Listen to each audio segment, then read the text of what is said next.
When I was first really getting into photography, when I was about 14, 15, I had an old enlarger, which was a gnome, and it had an issue. It was, because it was such an ancient enlarger, it only took medium format film, and it would take film up to 6 centimeters by 9 centimeters. It didn't have a 35mm lens, so if I wanted to do enlargements, I needed a camera with a large medium format. And I remember buying a Zeiss, and it was a pre-war Zeiss camera, very similar to this one.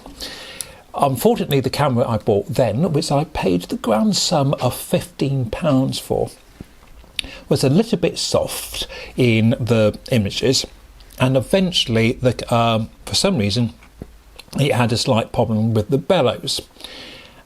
Now, roll on 30, 40 years, and one morning at the car boot sale in Dorchester, I came across this. Almost the identical camera, and with a bit of research I have discovered it's a 510/2 from about 1934, an early model, and this one is in particularly good condition. It only has 4 shutter speeds. There's a 25th of a second, a 75th, bulb, which obviously stays on, and it has T, and what T does is you press the shutter, it opens, you can walk off and the shutter remains open, then you come back and press it and that will close the shutter. I think T was supposed to stand for time.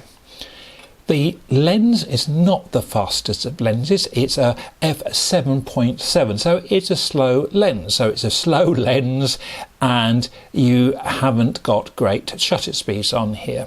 The build quality is good. And the viewfinder, you've got either a small one here or the cutout at the top here. Of course, as I said, you've got this lovely envelope of 6x9, which you might be able to see here. You can see that big size there. So the negatives are huge. Being huge negatives, it means you can only get 8 on a film.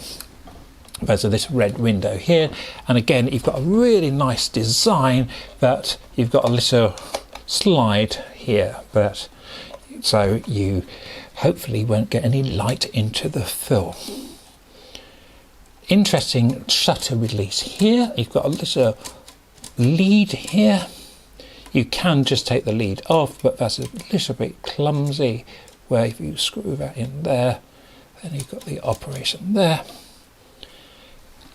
I used this week. I was in Southampton, and Southampton is a city on the south coast of England with a really interesting range of architectural styles. You've got modern buildings and you've got some extremely ancient buildings, plus you've got all the hustle and bustle of the port of big ships.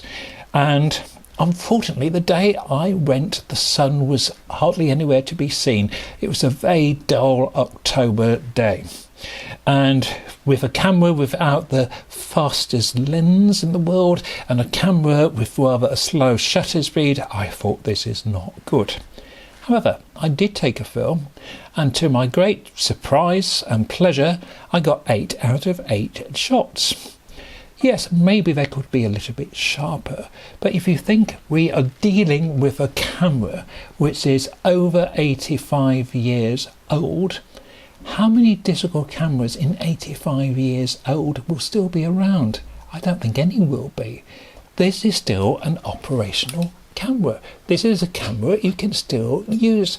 The bellows are still light tight, which I think is quite incredible, and it shows how well and gives credit to the people who made these cameras. So this is a Zeiss Ikon from the early 30s. A joy to use. If you find one, you could well be surprised, and it's different to using a modern compact. Thank you as ever for watching. Bye for now.